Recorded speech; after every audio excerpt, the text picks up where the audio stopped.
하나님 말씀 신약성경 구약성경 이사야서 26장 3절에서 4절까지의 말씀입니다. 구약성경 이사야서 26장 3절에서 4절까지의 말씀. 우리 같이 한번 읽어보실까요? 다 같이 한 목소리로 내용을 생각하시면서 함께 합독하도록 하겠습니다. 시작. 주께서 심지가 견고한 자를 평강하고 평강하도록 지키시리니 이는 그가 주를 신뢰함이니이다. 너희는 여호와를 영원히 신뢰하라. 주 여호와는 영원한 반석이시미로다. 아멘. 하나님께서 평강하고 평강하도록 이 완전한 평강의 축복을 이 저녁에 다시 한번 회복시켜 주시는 은혜가 있기를 주님의 이름으로 축복합니다. 현장에서 예배드리시는 우리 식구들 반갑고 또 영상으로 예배드리시는 우리 믿음의 가족들 반갑습니다. 참 쉽지 않은데 여러분들 또 믿음과 사모함 또 이 거룩한 습관 참 이런 것들이 참 중요하다라고 생각이 듭니다. 그냥 이 시간이 되면 주님의 임재 앞에 나오는 것이 또 몸과 마음의 습관으로 배인 것이 그것이 우리에게 축복의 통로인 줄 믿습니다. 참 중요한 것이죠. 자, 수요일 날 이제 한 달에 한 번 정도 제가 여러분들과 말씀을 나눌 때마다 지금 계속해서 하나님의 생각대로 되는 나라는 주제를 가지고 여러분들과 말씀을 좀 나누고 있습니다. 자, 우리가 아는 것처럼 알고는 있죠. 그러니까 생각이 눈에 보이지 않는데 근력으로 측정이 되는 건 아니죠. 육신의 힘은 이렇게 무게를 든다든지 지식의 힘은 시험을 본다든지 하면 측정이 되지만 이 생각이 얼마나 힘이 있느냐 이건 측정이 되지는 않습니다. 그러나 이 생각이 힘이 있으면 마음과 삶도 힘이 있고 반면에 생각이 약해지면 마음과 삶도 치명적으로 약해지게 됩니다. 얼마나 우리가 생각에 영향을 많이 받는지 모릅니다. 그래서 여러분들 가끔씩 한 번씩 말씀을 드리지만 운동선수들이나 거의 모든 소위 말하는 소위 퍼포먼스를 행하는 사람들 다 마찬가지인데 운동선수들 심지어 이제 설교자들도 마찬가지입니다. 사역자들도 마찬가지인데 그 사람들이 한 단계 딱 비약적인 성장을 나타낼 때가 있습니다. 물론 겨울 시즌 동안 비시즌 동안 재능을 갖춰서 힘을 길러서 기술을 갖춰서 그 다음 시즌에 이렇게 탁 성장하게 되는 경우도 있지만 특별히 언제 사람이 굉장히 그 안에 있는 잠재력을 확 발휘하게 되냐면 자신감. 이 선수가 자신감을 얻었어요. 또 이 사역자가 자신감을 얻었어요. 그럴 때 그 자신감 가운데에서 예전부터 있던 재능과 기술이 소위 말하는 이렇게 만개하게 되는 거죠. 반면에 아무리 좋은 재능과 기술을 가지고 있어도 이 자신감, 이 마음의 걸림돌이 있으면 계속해서 실패를 반복하는 거예요. 자기도 믿지 못하고. 참 중요한 부분들이죠. 자, 인격이나 신앙생활 같은 경우는 어떻습니까? 인격이나 신앙생활의 경우에 이 생각이 만드는 차이가 정말 절대적입니다. 절대적. 그러니까 그분이 신앙생활을 하는 연수나 그 연륜이 생각에 반영된 분과 그 생각의 변화를 일으키지 못한 분의 이 차이가요. 이게 어마어마합니다. 그러니까 어떻게 보면 인격, 신앙생활, 믿음 그 수준은 생각의 수준이라고 볼 수 있는 거죠. 육체적인 능력, 학력, 받은 훈련, 나온 학교, 해왔던 사역 아닙니다. 생각이 곧 인격입니다. 생각이 곧 믿음이죠. 정말 바라기는 저 자신이나 우리 모두가 다 꼭 우리가 돌아봐야 될 게 나는 작년보다 올해 더 생각이 바뀌었나? 더 넓어졌나? 더 성장했나? 더 깊어졌나? 그러니까 성도들 본인도 사역자들 본인도 또 교회 전체도 이런 생각의 변화와 성장에 사실은 집중해야 돼. 이게 답니다. 교회가 커지고 사람들이 많이 밀려오고 그랬는데 사역자나 또 성도들이나 이런 부분들에 대해서 생각의 변화가 없다. 그거는 진짜 어떻게 보면 헛심 쓴 거죠. 그러니까 여러분 생각이 안 바뀌니까요. 한 교회의 이 성도들의 생각이 안 바뀌니까 성도들이 늘 초보적인 문제에 잘 걸려 넘어지게 되는 거죠.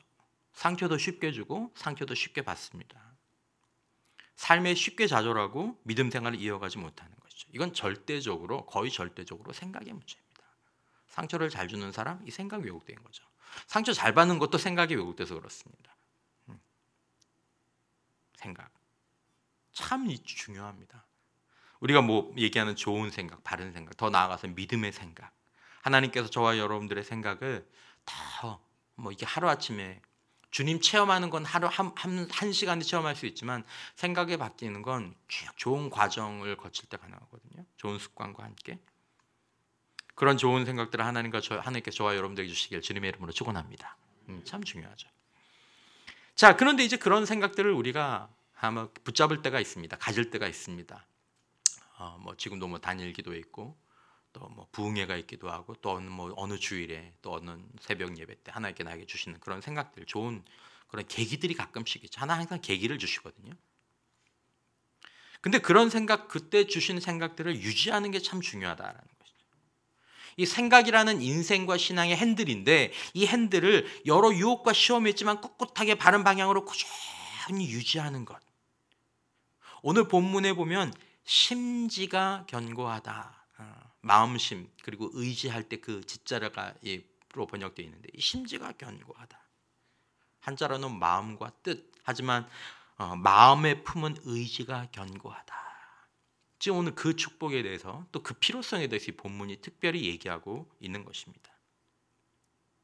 원문으로는 마음이 견고하다. 견고한 마음을 가지고 있다. 이런 뜻입니다. 이런 뜻입니다. 심지가 견고하다.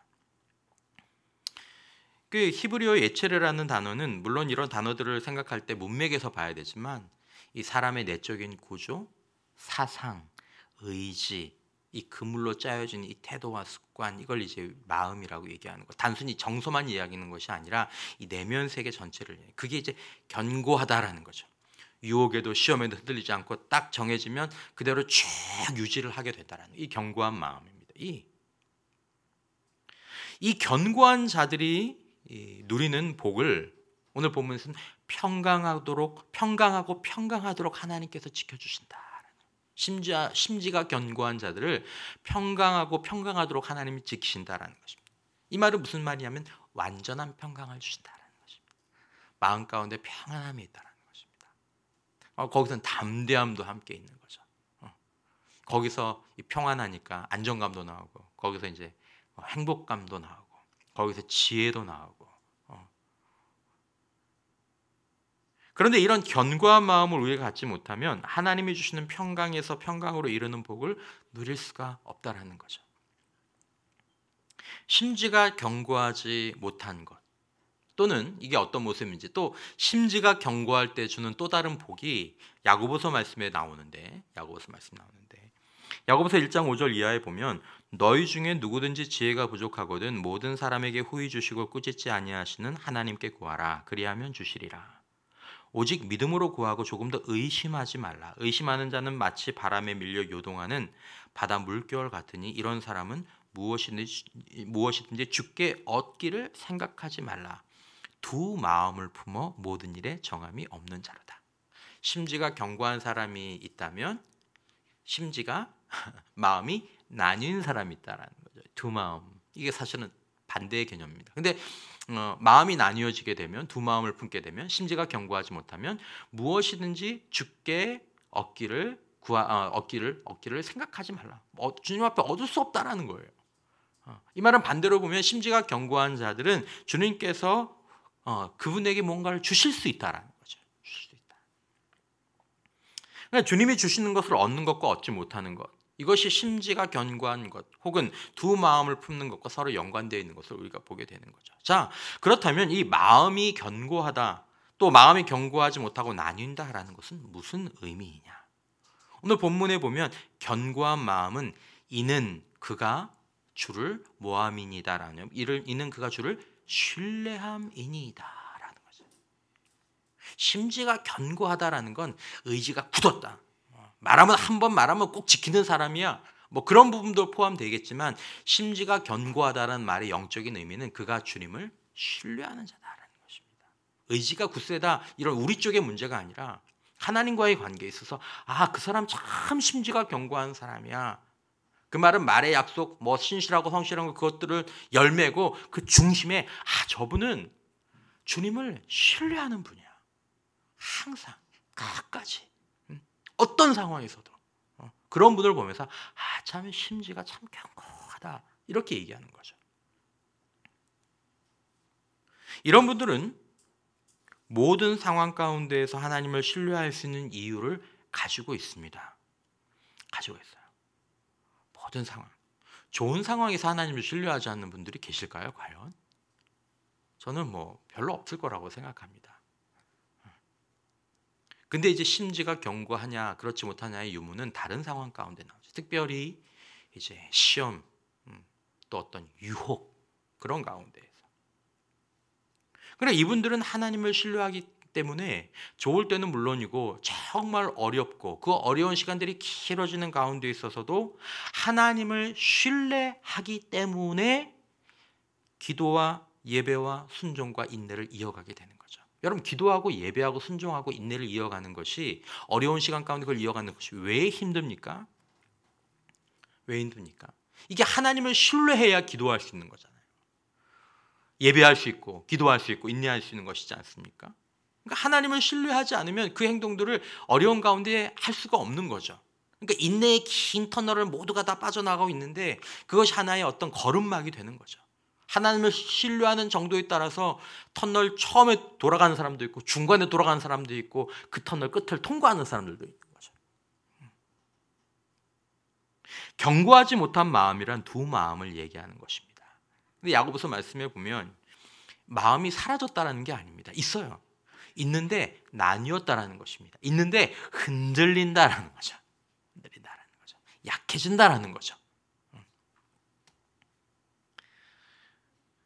이 6절에 보면 오직 믿음으로 구하고 조금도 무엇하지 말라?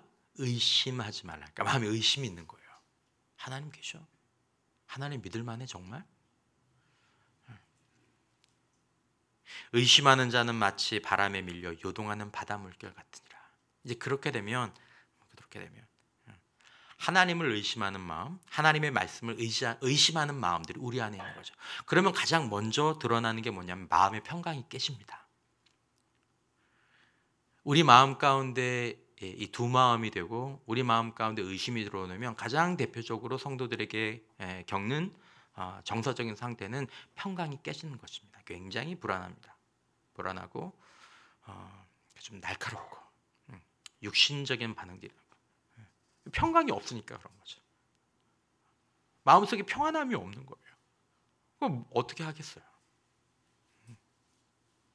하나님을 의심하고 하나님의 말씀을 의심하는 마음으로 살게 되면 우리는 온전한 평강을 누리지 못하게 되고 여러 가지 과정 때문에 하나님께서 우리에게 주실 수 있는 것들, 우리가 하나님께 받아 누려야 될 것들을 받지 못하게 된다라고 성경이 우리들에게 얘기하고 있습니다. 이렇게 평강과 하나님께서 우리에게 주시는 것들을 누리면서 살기 위해서 우리는 바른 생각과 좋은 믿음을 또 좋은 믿음의 생각을 가질 뿐만 아니라 한번 가졌으면 그것들을 끝까지 유지해야 된다는 것을 알아야 되는데 알고는 있는데 이게 잘 안 된다라는 거죠. 다 알죠. 하나님을 신뢰해야 된다는 것 알고 하나님의 말씀을 끝까지 붙잡아야 된다는 거 아는데 이게 잘 안 되는 것입니다. 안 되는 것입니다. 여러분들이나 저나 우리는 다 마찬가지 문제를 봉착하고 있는 것이죠. 자, 왜 안 되느냐? 처음부터 하나님을 의심하는 사람은 없습니다. 처음부터 은혜 받은 날 하나님을 의심한 사람은 없습니다. 내 마음 가운데 감동이 온 날 하나님을 의심하고 하나님의 말씀을 의심하는 사람이 없습니다. 그 말씀 붙잡고 일어서죠. 정말 나에게 주신 말씀 한번 정말 될 것 같다. 기대와 꿈을 가지고 하나님을 신뢰하고 찬양하는 출발점에 섭니다. 마치 홍해에서 하나님을 경험하고 광야로 들어간 이스라엘 백성처럼 고백과 기대와 찬양과 헌신을 드리면서 광야로 들어가기 시작하죠. 그러나 모든 사람이 그 심지를 견고하게 유지하지는 못합니다. 광야와 같은 일상을 거치면서 하루하루 살아가면서 여러 일들이 일어나는 가운데 어떤 분들의 마음에는 처음에 가졌던 기대와 꿈에서 점점 멀어지게 되는 거죠. 우리가 처음부터 하나님을 신뢰할 뿐만 아니라 끝까지 하나님을 신뢰하면서 그 신뢰에서 나오는 평강, 안전한 곳에 있으면 편안한 마음이 들지 않습니까? 불안한 곳에 있으면 편안하지가 않아요. 발밑이 불안하면 편안하지가 않지 않습니까? 영원한 반석 되신 주님 안에 있는 그 평강, 그리고 하나님이 주시는 것을 얻을 복을 위해서 우리가 주의해야 될 점들이 있다는 것입니다. 왜 똑같이 그렇게 출발했는데 어떤 사람들은 왜 중간에 하나님을 신뢰하지 못하게 되었는가? 혹시 우리가 놓치고 있는 것은 없는가? 왜 우리는 하나님을 신뢰해야 된다는 것을 알면서도 하나님을 신뢰하기보다는 이스라엘 백성들처럼 원망하고 실망하고 좌절하고 낙담과 두려움과 염려로 치우칠 때가 많게 될까요? 이런 실망과 원망과 낙담과 두려움, 염려 등이 우리 마음 가운데 막 밀려 들어와서 하나님을 의심하고 하나님의 말씀을 의심하게 되는 가장 중요한 원인 중에 하나가 뭐냐면 우리가 가지고 있는 기대가 현실과 서로 맞지 않기 때문입니다. 광야로 들어갈 때 이스라엘 백성들의 마음 가운데는 인식하든 인식하지 못하는 어떤 기대가 있었습니다. 하나님을 찬양하면서 기대가 있었어요. 인식할 수도 있고 인식하지 못할 수도 있어요. 뭔가 찬양하면서 하나님 새 일을 행하시라 하나님, 우리를 구원하신 하나님, 내 인생 가운데 나와 함께 하시라 하나님.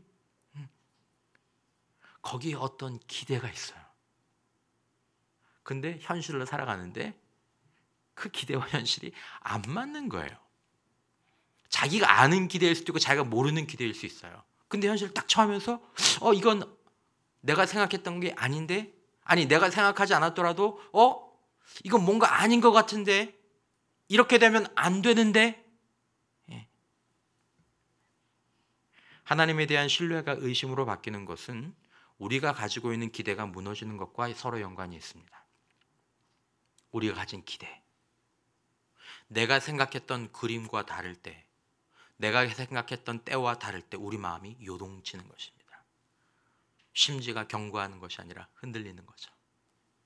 이게 아닌데, 이렇게 되면 안 될 것 같은데, 이런 생각이 들어오면서 하나님을 신뢰하는 믿음의 심지가 약해지는 것이죠. 우리가 기대했던 일들이 있습니다. 자꾸 지체돼요. 우리는 처음에 가졌던 마음과 신뢰가 그렇게 지체되면 이 시간의 문제, 이것도 중요한 우리의 시험의 요소죠. 약해지는 거죠. 잠언 13장 12절 말씀에 소망이 더디 이루어지면 그것이 마음을 상하게 한다. 소망이 있는데 이게 더디 이루어지는 거, 안 이루어지는 거예요. 그럼 마음이 상하는 거예요. 심지가 약해진다라는 거죠. 우리가 심지가 견고한 자로 어려운 상황들, 인내의 시간들을 우리가 감당해야 되는데, 하나님의 이런 완전한 평강이 모든 상황들 가운데서도 하나님을 신뢰하는 이런 견고한 마음 가운데 있으면서 하나님께서 우리에게 주신 것들을 그렇게 누리고자 하면 우리에게 있는 가장 중요한 부분 가운데 하나가 뭐냐면, 시간이 지체되고 나의 기대들이 산산이 부서지는데도 하나님을 그 사람이 신뢰하며 살아갈 수 있느냐라는 것입니다. 내가 가진 기대가 무너지고 내가 가진 시간표가 무너질 때도 그 사람이 하나님을 신뢰할 수 있느냐라는 것입니다. 자, 여러분, 우리가 어떻게 해야 될까요? 우리가 무엇을 생각해 봐야 될까요? 여러분, 우리가 지금 생각해 봐야 될 것은 우리가, 여러분들과 제가 하나님을 신뢰하는 것인지, 하나님을 신뢰하는 것인지, 아니면 우리의 기대와 우리의 때를 신뢰하는 것인지 한번 생각해 볼 필요가 있다는 것입니다. 지금 하나님을 모두가 기대하는 지금, 하나님을 믿는다고 말하는 지금, 나는 과연 하나님을 신뢰하는 것인지, 내가 그리고 있는 기대와 내가 그리고 있는 때를 신뢰하고 있는 것인지 생각해 보아야 된다는 것입니다. 무엇을 기대하고 계십니까? 많은 경우 여러분들과 저는 하나님을 신뢰한다고 하지만 조금 깊이 들여다보면 우리의 기대와 때를 그려놓고 그것을 가지고 하나님을 신뢰하는 근거로 삼을 때가 많다라는 것입니다. 일부러 그러는 건 아닌 것 같아요. 우리 안에 그런 경향이 있는 거죠. 우리가 그림을 자주 그려요. 시간을 자주 지정합니다. 우리에게 필요한 것이 무엇이고 우리가 필요한 것이 어떤 때인지 우리가 잘 알고 있다고 생각합니다. 이게 100% 확실하다고 생각합니다. 사건이나 시간에 대한 우리의 계획이나 예측이 무너질 때, 그리고 그것과 함께 하나님에 대한 신뢰가 무너지거나 흔들리는 경향이 우리 안에 있는 것이죠. 여러분, 우리는 하나님을 지금 신뢰하고 있습니까? 아니면 내가 가진 기대와 시간표를 신뢰하고 있습니까? 하나님을 사랑하고 있습니까? 하나님이 가지고 우리들에게 주시는 것들을 사랑하고 있습니까? 아주 기본적인 질문 가운데 하나죠. 여러분, 우리가 좋은 믿음을 가지고 있는 것은 분명할 수 있습니다. 그러나 좋은 믿음을 가지고 있다고 해서 우리가 하나님의 계획과 생각을 완전히 반영하고 있는 계획과 기대를 우리가 가지고 있다고 얘기하지는 못하는 것이죠. 좋은 믿음을 가지고서도 우리의 기대와 계획을 가지고 있을 수 있다는 것입니다. 내가 하나님을 믿고 있다고 해서 내가 가진 기대와 계획이 다 하나님의 것이라고 단정하면 안 된다는 것이죠. 하나님의 생각과 계획이 우리를 위한 것이지만, 하나님은 우리를 위해서 생각과 계획을 가지고 계시지만, 하나님의 생각과 계획은 여러분들이 성경에서 보는 것처럼 우리의 생각과 계획의 범위를 너무너무 자주 넘어서고 너무너무 자주 능가하게 됩니다. 여러분, 예측이 안 돼요. 성경은 무수히 말하고 있지 않습니까? 내 생각은 너희 생각하고 다르다. 근데 우리는 이 그림을 가지고 있는 거예요. 이 그림을. 그리고 더군다나 이걸 하나님을 신뢰하는 것과 나도 모르게 연결시켜 놓은 거죠. 제한적이고 바로 발밑밖에 볼 수 없는 우리의 기대와 계획이 마치 하나님의 것인 양 주장하는 것은 하나님을 신뢰하는 것은 아닙니다. 우리가 이걸 인정해야 돼요. 나는 지금 내 기대와 계획을 신뢰하는 거지 나는 하나님을 신뢰하는 게 아니야. 이걸 분별해야 된다는 거죠. 베드로가 예수님을 향해서 마태복음 16장에서 아주 환상적인 고백을 했습니다.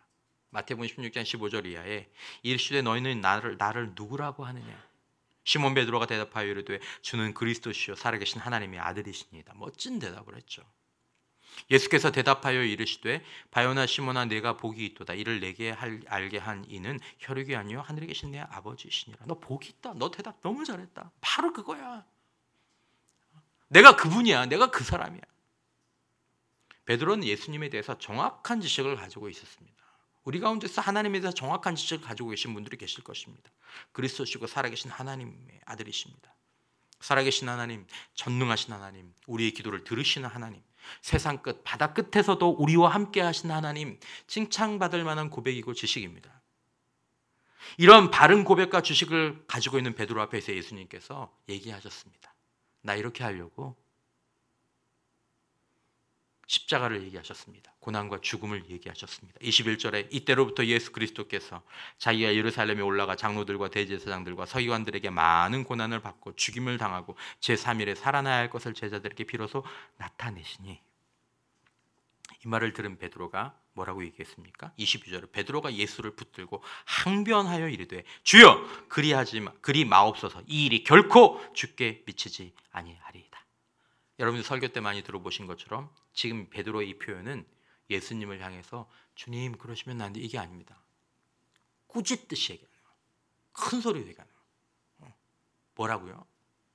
그렇게 되면 안 되죠. 베드로의 마음에 평강이 깨졌습니다.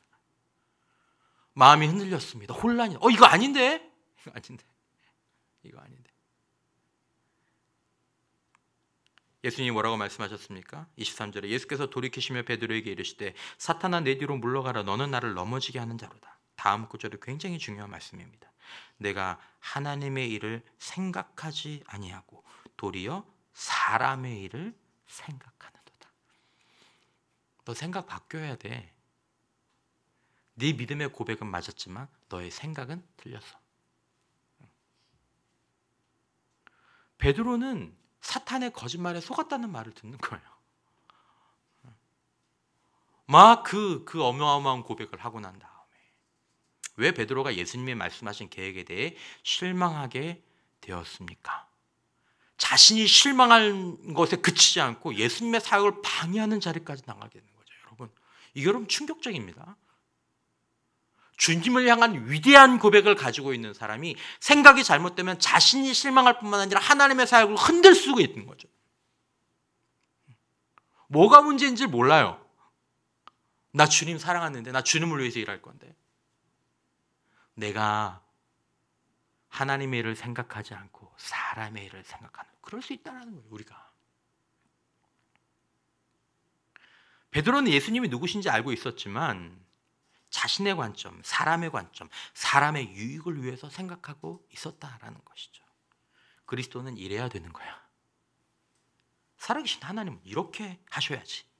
앞으로 이렇게 돼야지. 저렇게 되면 안 되는 거야. 누구로부터 나온 겁니까, 이게? 자기한테 나온 거예요. 자기한테 나온 거예요. 사람의 생각은 나한테서 나온 생각이에요. 하나님께로부터 온 게 아니에요.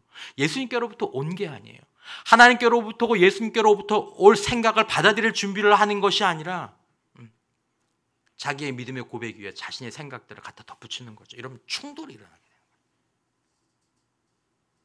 자신의 그림이 있었어요. 근데 예수님께서 이것과는 완전히 다른 얘기를 하시니까 고난을 말하시고 십자가를 말하시고 죽임을 당한다고 말씀하시니까 정색을 하고 예수님을 반대하는 자가 되는 거죠. 하나님을 신뢰하지 못하는 자가 되는 거죠. 더구나 예수님의 구원의 역사를 막으려는 사탄의 역할을 하게 된다는 거죠. 여러분, 이게 무서운 일입니다. 여러분, 우리의 기대와 계획이 무너질 때 하나님에 대한 신뢰도 무너지는 것은 아닙니까? 여러분, 우리는 하나님을 알고 하나님을 신뢰하기 때문에 지금 여기 있습니다. 예배하고 있습니다. 좋습니다. 설교도 합니다. 사역도 합니다. 지금 우리의 마음 가운데 기대와 꿈이 있을 수 있습니다. 이래야 돼. 그림이 있을 수도 있습니다. 그러나 여러분, 혹시 오늘 저와 여러분들이 실망과 의심으로 이리저리 물결에 이 떠밀리는 엔진 꺼진 배와 같은 위태로운 상황이 혹시라도 있지는 않느냐라는 것입니다. 만약에 그런 상황이 있다면 분명히 이 문제가 걸려 있을 것입니다. 내 기대, 내 꿈, 실망과 낙담이 하나님에 대한 것이 아니고, 나는 하나님에 대한 것이라고 생각했지만 사실은 하나님은 이래야 돼라고 생각한 우리의 생각, 우리가 그린 장밋빛 미래, 우리의 시간표에서 나온 것은 아니냐라는 것이죠. 그게 하나님이라고 생각하고, 예수님이 그리스도시면, 하나님이 살아계시면 이건 아니지, 혹은 이렇게 되겠지, 우리의 기대와 때에 맞아주면 감사하고 믿음의 확신을 가지고, 이건 영적으로 아주 어릴 때 얘기입니다. 어릴 때 얘기입니다. 그러니까 그 얘기를 예수님께서 못하신 거예요. 한참이 지나서 이제 정말 일주일밖에 안 남은 그 시점 정도 됐을 때 비로소 예수님께서 이제 이렇게 될 거야. 사실 너희들이 좀 말을 했는데 이렇게 될 거야. 그래도 뭐 벌쩍 뛰는 거예요.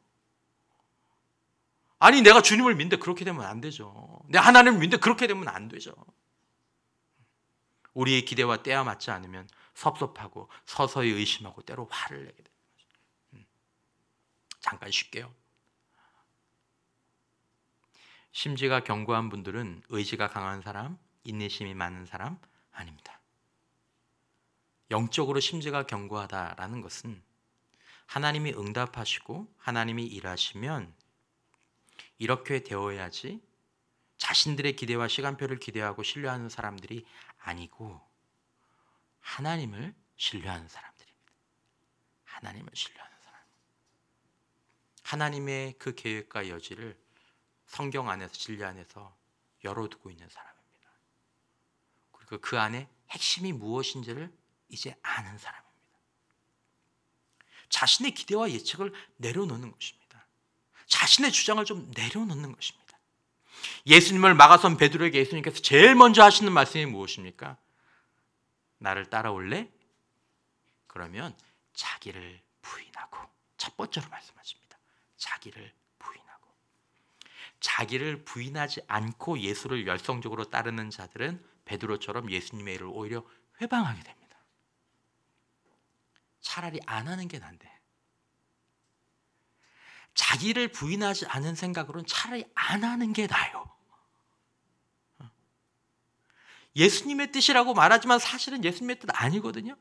자기 뜻이거든요. 여러분, 크고 작은 사탄 노릇을 하는 사람이 자기를 부인하지 않기 때문에 그런 거예요. 예수님의 제자는 맞아요. 근데 크고 작은 사탄 노릇을 해요. 왜요? 우리가 자기 부인하지 않으면 그걸 하게 돼 있어요. 하나님을 진정으로 신뢰한다는 것은 나의 기대나 바람과 서로 다른 일이 이러면 좋지 않을까? 이렇게 돼야 되는 거 아닐까? 그런 가운데에서라도 다른 일이 일어나도 하나님이 어떤 분이신지 알기 때문에 실망이나 원망이나 좌절이 아니라 인내하고 감사하고 기도하고 경배를 계속 이어나가는 것입니다. 받아들이는 거죠. 아, 주님 그렇습니까? 제가 받아들이겠습니다. 아, 주님 그렇습니까? 제가 그걸 할 수 있을까요? 아, 주님 그렇습니까? 완전히 저는 생각도 못한 것들인데요. 이게 자기 부인이에요. 이게 자기 부인이에요. 여러분, 능력의 하나님이 어떻게 일하실 때가 많았습니까? 능력의 하나님이 고통과 인내로 일하실 때가 많았습니다. 우리는 별로 고통과 인내를 좋아하지 않아요. 십자가를 좋아하지 않아요. 죽음의 지읒자도 좋아하지 않아요. 예수님은 자신의 정체를 환하게 밝히신 다음에, 그것들을 환히 드러내신 다음에 십자가와 죽음을 얘기하셨습니다. 여러분, 우리가 삼일체 하나님을 밝히 안 다음에 우리가 하나님께 기대하는 것들을 과연 하나님께서 그렇게 말씀하셨습니까? 하나님이 정말 그 말씀을 하셨습니까? 우리가 그럴 거라고 기대한 것 아닙니까? 우린 이래야 된다고 생각하는 것은 아닙니까? 정말 주의해야 됩니다. 정말 주의해야 됩니다. 다를 수 있다. 하나님의 생각은 다를 수 있다. 정말 주의해야 됩니다. 그런 기대와 순간에 하나님께서 나에게 은혜를 주시고 정말 하나님께서 막 꿈꾸게 하시고 그 순간에 주님께서 말씀하시는 거예요. 24절에 이에 예수께서 제자들에게 이르시되 누구든지 나를 따라오려거든 자기를 부인하고 자기 십자가를 지고 나를 따를 것이냐. 심지가 견고한 자들이에요. 심지가 견고한 자들. 자기 부인하게 하시고 십자가를 지고 예수님을 따르게 하시는 거죠. 가장 영광스럽고 빛나는 순간에 우리가 이제 주님 앞에 쓰임 받고자 할 때 제일 먼저 요구되는 것이 자기 부인입니다. 내 생각들을 내려놓는 것입니다. 예상과 다른 하나님의 생각들이, 하나님의 상황들이 팍팍팍팍 밀려올 때 이걸 막 받아들이는 거죠. 그래야 주님을 따를 수 있는 거죠. 자기가 정한 주님을 따르는 길, 위험한 길입니다. 위험한 길입니다. 차라리 안 가는 게 나을 수도 있는 길인지 모릅니다. 하나님은 인내의 터널을 지나가게 하십니다. 심지가 견고한 자들은 하나님을 신뢰함으로 사실은 이 자기 부인과 십자가의 터널을 지나가게 되는 것이죠. 자기의 기대와 계획을 가지고 초조해하는 자들은 답답할 수밖에 없습니다. 답답함, 그러니까 화를 내는 거예요. 베드로처럼 화를 낼 수밖에 없는 거예요. 평강이 깨져버리는 거죠. 실망하게 되고 원망하게 되고 되돌아가는 일이 생기게 되는 거죠. 관둬, 그만둬. 우리가 광야에서 보는 이스라엘 백성들의 모습이 그것 아닌가요? 하나님을 신뢰하는 자들은 하나님에 대한 이해가 깊어질수록 조심스럽게 그 핵심에, 하나님의 뜻의 핵심에, 우리에게 요구하시는 것의 핵심에 난 너에게 자기 부인과 십자가를 지는 것을 원한다라고 말씀하시는 것들을 기억합니다. 그게 가장 중요한 일인 줄 믿으시기를 바랍니다. 하나님 앞에서 가장 큰 일은 여러분과 제가 위대한 일을 하기 전에 가장 먼저 자기 부인과 십자가를 지고 따르는 것을 원하십니다. 그리고 그 안에서 주님 앞에 쓰임 받으면 우리는 하나님의 위대한 동역자가 되겠지만 아니면 하나님과 다른 길을 가게 된 사람들이라는 거죠. 자기를 부인해야 되는 시간, 십자가가 주어지는 시간에 갑자기 찾아왔을 때 영적으로 심지가 견고한 분들은 실망과 원망이 아니라 아이고 올 곳이 왔구나 라고 생각합니다. 언제 오나 했다. 언제 오나 했다. 믿음의 신발끈을 동여매는 거죠. 야고보서 1장 2절 이하에 아까 말씀 읽은 5절 위에 바로 이 얘기가 있는 것입니다. 우리가 아는 것처럼 내 형제들아 너희가 여러 가지 시험을 당하거든 온전히 기쁘게 여기라. 이는 너희 믿음의 시련이 인내를 만들어내는 줄 너희가 알미라. 인내를 온전히 이루라. 이는 너희로 온전하고 구비하여 조금도 부족함이 없게 하려 함이라. 인내라는 말이 무슨 말입니까? 내가 원하는 게 아니에요. 내가 기대하는 게 아니에요. 내가 용납할 수 있는 게 아니에요. 다 안 맞는 거예요. 근데 그걸 참는 거죠. 하나님을 신뢰함으로. 거기서 흔들리면 두 마음을 품은 자라라고 주님께서 말씀하고 계신 것이죠. 바른 신뢰와 믿음이란 내 생각을 신뢰하고 굳게 믿는 것이 아닙니다. 그것들을 추진하는 것이 아닙니다. 그게 추진력이 아닙니다. 그런 신뢰와 믿음은 기대가 실망으로 바뀔 때 큰 원망과 불신으로 드러나게 될 것입니다. 그런 기대가 무너져 보십시오. 굉장히 큰 반발들이 자기 안에서 일어납니다. 하나님이 나한테 어떻게 이럴 수가 있나? 내가 주의를 하는데, 내가 주님의 사역을 하는데, 막 인생에 혼란이 찾아오는 거예요. 하나님의 기대 아니었어요. 자기가 정한 기대였어요. 자기의 계획이었어요. 자기의 뜻이었어요.